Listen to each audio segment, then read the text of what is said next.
Major funding for KPBS Evening Edition has been made possible in part by Bill Howe Family of Companies, providing San Diego with plumbing, heating, and air restoration, flood and remodeling services for over 40 years.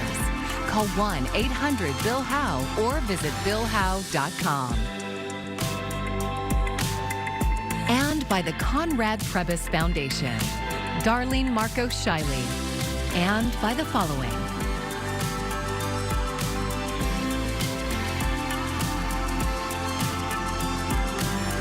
And by viewers like you. Thank you.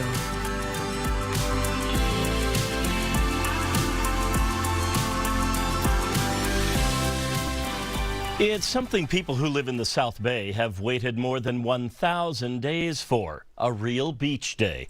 Thanks for joining us. I'm John Carroll in for Maya Trabulsi. San Diego County officials have finally lifted most shoreline closures in Imperial Beach. Now, the coastline from Carnation Avenue to the end of Seacoast Drive is back open for swimming and surfing. KPBS reporter Katie Anastas visited one of the open beaches and says residents are excited to jump back in. What is it, like 1,000 days that this water's been closed? We have lost 1,000 days of our beach. Wow! This is an absolute miracle. Cara Robbins calls it a miracle. She heard the beach was back open and took a swim.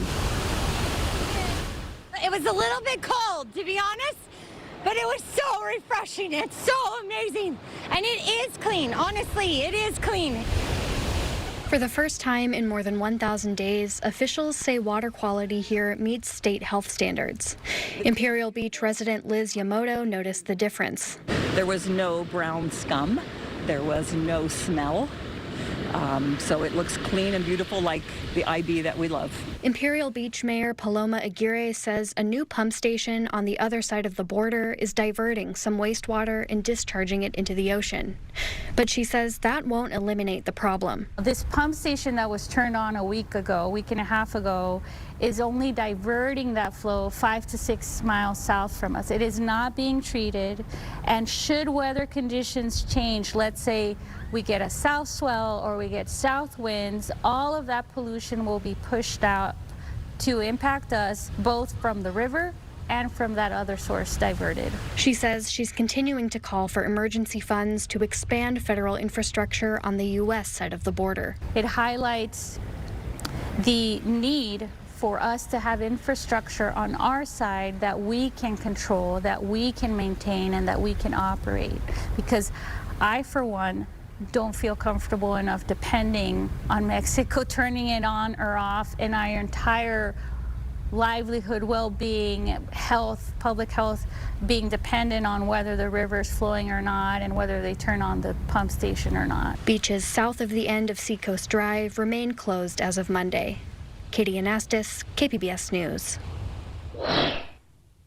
After a slightly warmer day tonight, more of those low clouds venture back in. 65 for the low in the city.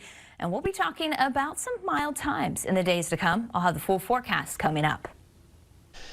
California is suing Exxon Mobile for increasing its production of petroleum-based plastic and lying about its threat to the environment. Also, California grocery stores will stop offering plastic bags to their shoppers. KPBS reporter Thomas Fudge has more on the latest news and what it means for you. State Attorney General Rob Bonta was joined by environmental leaders in an online press conference today to announce the lawsuit. The suit targets an oil company that Bonta called the world's largest producer of plastic polymers. He says Exxon Mobile has boosted the supply of plastic while also claiming for decades that it could be recycled. Our 147-page complaint makes it clear that Exxon Mobile promoted and vastly increased its production of single-use plastic, while doling out false promises that its plastics are sustainable and recyclable. Bonta said the international oil behemoth surely knows that 95% of plastics in the U.S. are never recycled. They go to the landfill. They go to the incinerator. They are released into the environment. ExxonMobil used, funded, created, and hid behind industry, trade, and front groups to peddle this deception. Petroleum-based plastic can stay in the environment for hundreds of years without degrading. Exxon Mobile made no mention of the lawsuit on their website today, and a call to the company for comment was not returned. In a related matter, Governor Gavin Newsom has signed a bill that will force California grocery stores to stop giving shoppers plastic bags at checkout. State Senator Catherine Blakespear, an Encinitas Democrat, authored the bill. She said last month that the typical plastic grocery bag is only used for about 12 minutes. On average, people use a plastic bag for 12 minutes to take their groceries home, and then it remains in our environment for hundreds of years, breaking down into microplastics and polluting our soils and our waterways and our own human body.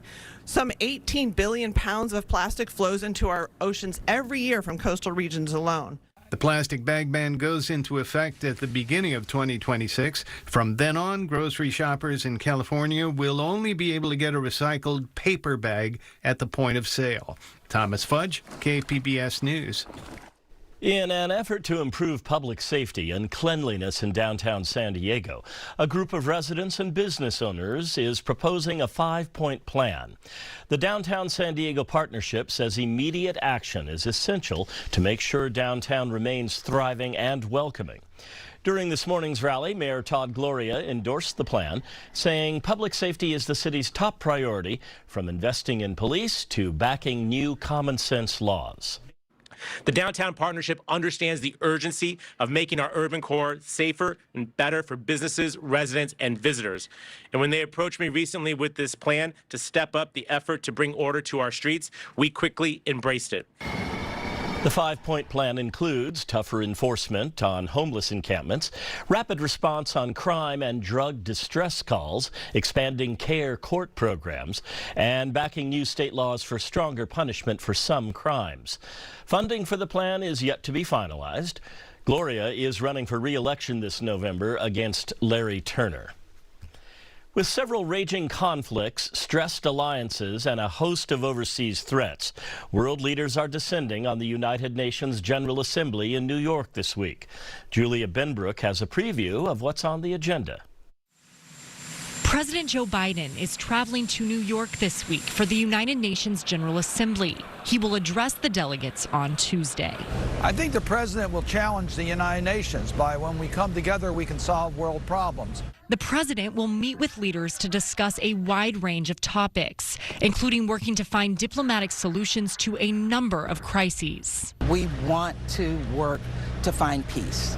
So we're putting all of our efforts behind peace and security, not just in Gaza and Israel and Lebanon, but we're also focusing on Sudan.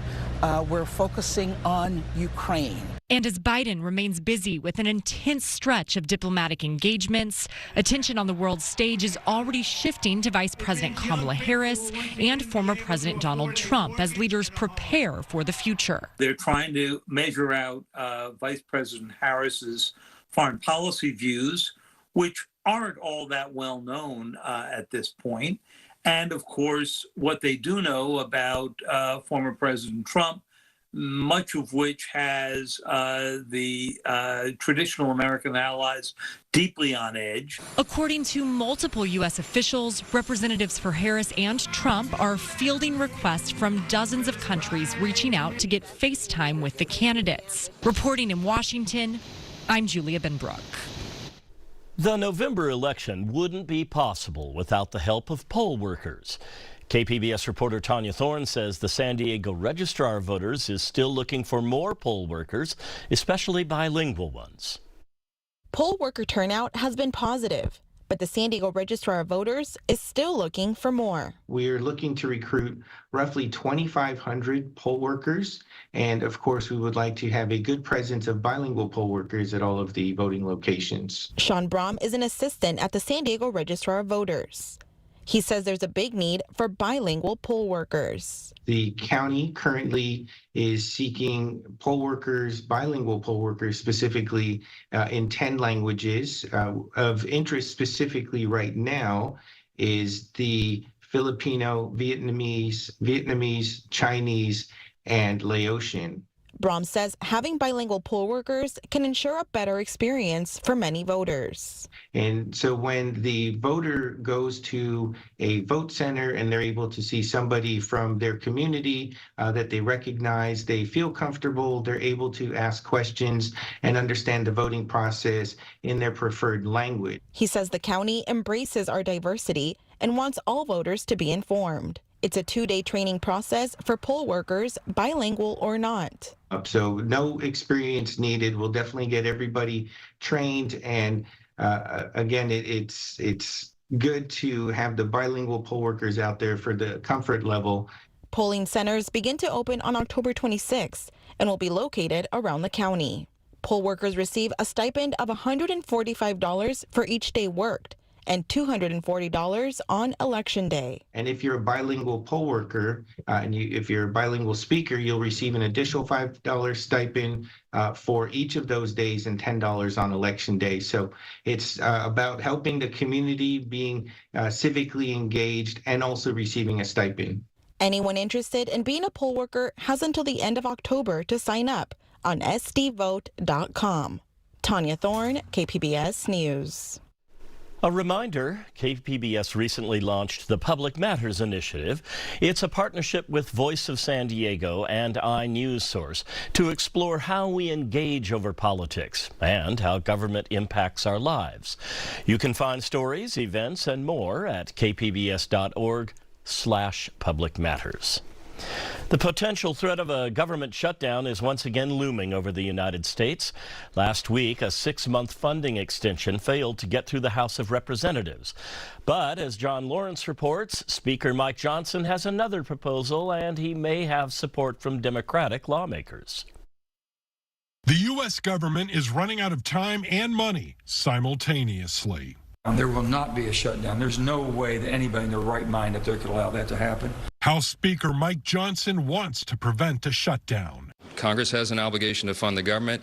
And on Sunday, he released a plan that would fund the government until December 20th. It's a limited continuing resolution, or CR, that in addition to funding the government for the next 3 months, includes more money for the Secret Service. We'll have to review it to make sure it really is a clean CR. But if it is as advertised, it is a positive step forward to solving this problem in a bipartisan way. Unlike Johnson's funding proposal that failed to get out of the House last week, this plan doesn't include the controversial SAVE Act that focuses on preventing non-citizens from voting, which is already illegal. The one thing you cannot have is a government shutdown. It would be politically beyond stupid for us to do that right before the election, because certainly we'd get the blame. House Democratic leader Hakeem Jeffries issued a statement saying, quote, Congress is now on a bipartisan path to avoid a government shutdown that would hurt everyday Americans. I'm John Lawrence reporting. Unionized CVS workers could vote to strike tomorrow, as they have now worked without a contract for 2 months. This is a statewide issue, but affects about 50 stores locally, and that includes about 7,000 workers. The union wants better health care and higher wages. They say the company still wants to pay associates less than $20 an hour. Our members at CVS have been without a contract for over 2 months now, and bargaining has been really slow. And so we're kind of kicking up the actions now, trying to push the bargaining along by doing actions outside stores and hopefully get a better deal at the table by doing so. CVS sent our media partner KGTV a statement saying they are in active discussions with the union and they are confident they can reach an agreement.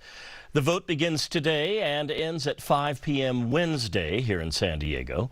Results will be released after statewide voting concludes, but that doesn't mean workers are walking off the job right away. The union plans to go back to the bargaining table in mid to late October. The FDA recently approved an at-home version of the flu vaccine. And while it won't be available to help with this respiratory virus season, some experts hope not having to get a shot at a doctor's office or pharmacy will encourage more people to get protected. Mandy Gaither has more on how it works. It's a first in the fight against flu. On Friday, the FDA approved the first needle-free influenza vaccine that can be administered at home. I think that's good news. I think the idea is to get people vaccinated and to get their immune system up. Flu Mist is a nasal spray that's been used to protect against influenza in the U.S. since 2003. It's currently available with a prescription in pharmacies and other healthcare settings for people ages 2 to 49 who aren't pregnant. The manufacturer plans to make the vaccine available for self-administration through a third-party online pharmacy, which will prescribe and ship the vaccine after reviewing a screening and eligibility assessment. This option is expected to be available in time for the start of next year's respiratory virus season. It's very simple. It's basically one spray each nostril to get the full dose for an adult. Dr. Jesse Bracamonte with Cleveland Clinic says this approval will help make it more convenient to protect against flu, but he says the vaccine contains a live but weakened version of the virus, so it's not for everybody. So there are certain conditions that are not able to take the flu mist, such as if you're on immune-related medications that suppress your immune system, you have HIV, and there's some particular immune-related issues that you'd have to talk to your physician or your clinician to make sure that that vaccine is right for you. For Health Minute, I'm Mandy Gaither. Ibogaine is a hallucinogen extracted from the root bark of the iboga tree. It's a Central African shrub that's been used in shamanistic rituals for centuries. Some researchers believe it has potential to help with addiction, PTSD, and traumatic brain injuries. KPBS health reporter Heidi DeMarco says while the drug is illegal in the U.S., military veterans and others are traveling abroad to get it. And a warning to you, our viewers, this story does talk about suicide. Brian Reeves spent 22 years in the Army. He retired as a Green Beret 4 years ago. Now, he talks with other veterans about their traumas on a podcast he hosts called Team Trek. Really how they're getting through the traumas. Why are you still here and why haven't you put a gun in your mouth? Reeves says the conversations are therapeutic. In one episode, fellow veteran Martin Acosta introduced him to the idea of using the hallucinogen ibogaine to treat PTSD. A different point of view of attacking the problem that we all know exists, which is mental health and suicide. Acosta was able to access the drug at a clinic in Mexico where it's unregulated. This psychedelic space, it's definitely another tool set for us to use, and the journey there was not easy, but there's light at the end of the tunnel. Reeves says he's tried various approaches to manage his anxiety, depression, and night terrors, including medication, alcohol, and marijuana, but most only provided temporary relief. So I am here on a mission, a personal mission, to try to do some self-recovery. This month, Reeves took a flight from Florida to San Diego. He met up with 5 others, some vets, some not, from different parts of the country. Nervous yet hopeful, they climb into vans headed to a retreat center in Tijuana. If I can get that opportunity to deal with some of those past things, reset my emotions, and really just get that second chance, that second chapter of life, starting fresh. That's what I'm hoping for. I know that's a large order, so really I'm just hoping to get a little bit further and find a reason to stay around. A San Diego nonprofit is paying for most of his treatment. Veterans who are willing to die for our country have to leave its borders for access to meaningful care. Amber Capone co-founded the San Diego nonprofit Vets. They help veterans access psychedelic-assisted therapies. By the end of this year or early 2025, we will have provided our 1,000th veteran with a full subsidy to seek treatment. Capone wants ibogaine removed from the federal government's list of Schedule I controlled substances. Stanford medicine researchers studied 30 special ops veterans treated with ibogaine at Ambio Life Sciences in Tijuana.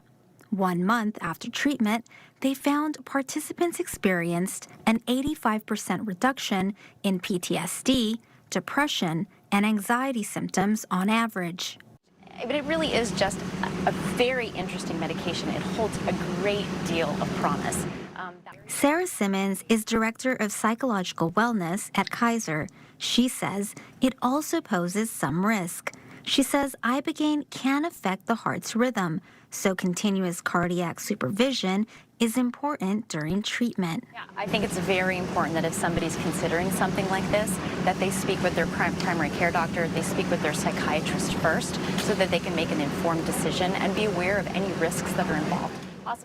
The treatment is expensive. It ranges from $4,000 to $8,000 for a 5-day stay.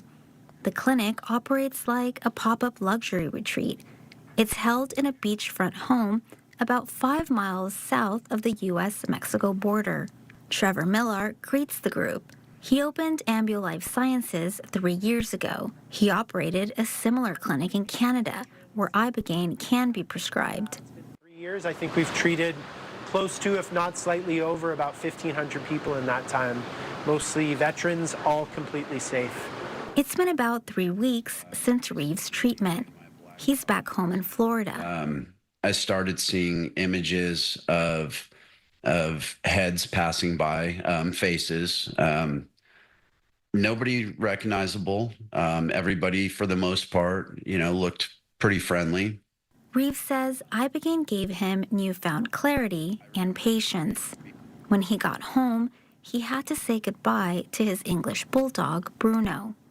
I would say that I would have been a wreck had I not just gone through what I did. Since returning home, he says he hasn't had any thoughts of harming himself. It hasn't even occurred to me. He plans to share his experience with Ibogaine on the podcast. If you or someone you know are having thoughts of suicide, you can call the Suicide and Crisis Lifeline at 988. Heidi DeMarco, KPBS News. A recent study found making arts and crafts improves your mental health as much as having a job. Creating art has previously been shown to reduce the body's stress hormone, but as Michael Yoshida reports, this new research suggests it can boost your overall well-being. A new study in the United Kingdom finds making arts and crafts improves your well-being, even more than having a job. They were more satisfied with their lives, they were happier, and they had more of a sense that their lives were worthwhile. The study analyzed answers from more than 7,000 people who took part in a national survey in the UK between 2019 and 2020, when researchers factored in things like gender, age, financial stability, and even employment. Creative activities still boosted well-being to a greater degree. This initially surprised us because we would think, being in employment is really linked to your sense that your life is worthwhile, for a lot of us anyway. So when you're crafting, you're often engaged in quite kind of mindful activity. You really have this sense of mastery or control. Arts and crafts have been a part of the healthcare world for decades. In Minnesota, Arizona, and Florida, Mayo Clinic offers humanities and medicine programs for enjoyment and inpatient care. It includes things like arts at the bedside, with musicians, artists, writers, and more. Really any type of creative outlet that you can think of that will be a benefit to the patient, but also we find that it provides a lot of value and benefit to their visitors and their loved ones who are with them as well. In Washington, I'm Michael Yoshida reporting.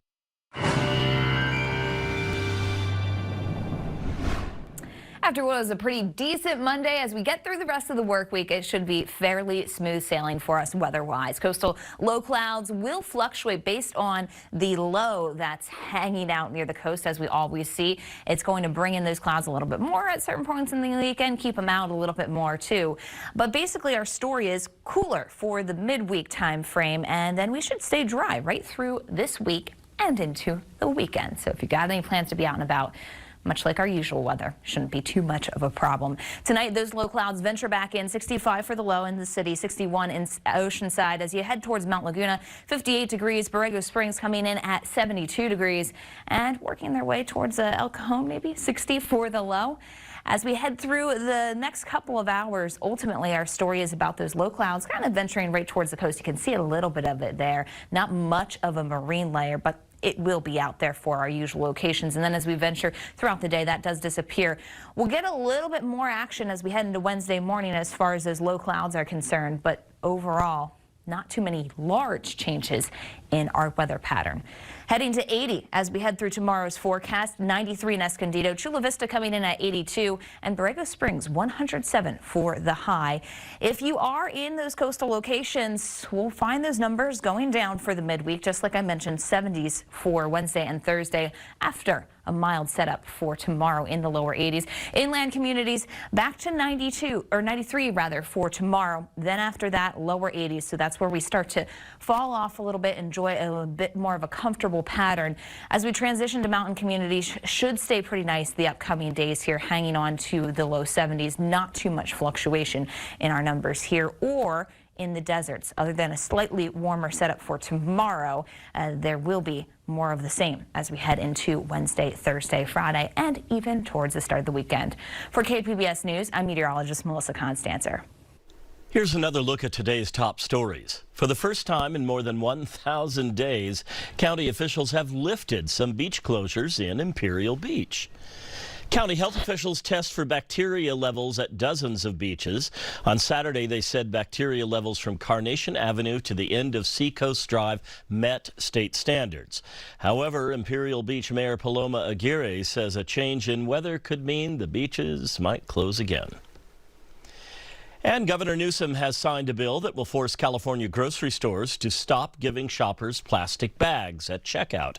State Senator Catherine Blakespear, an Encinitas Democrat, authored the bill. The ban goes into effect at the beginning of 2026. From then on, grocery shoppers in California will only be able to get a recycled paper bag. You can find tonight's stories on our website, kpbs.org. Thank you so much for joining us. I'm John Carroll. Have a great evening. Major funding for KPBS Evening Edition has been made possible in part by Bill Howe Family of Companies, providing San Diego with plumbing, heating, and air restoration, flood and remodeling services for over 40 years. Call 1-800-BILL-HOWE or visit billhowe.com. And by the Conrad Prebys Foundation, Darlene Marco Shiley, and by the following.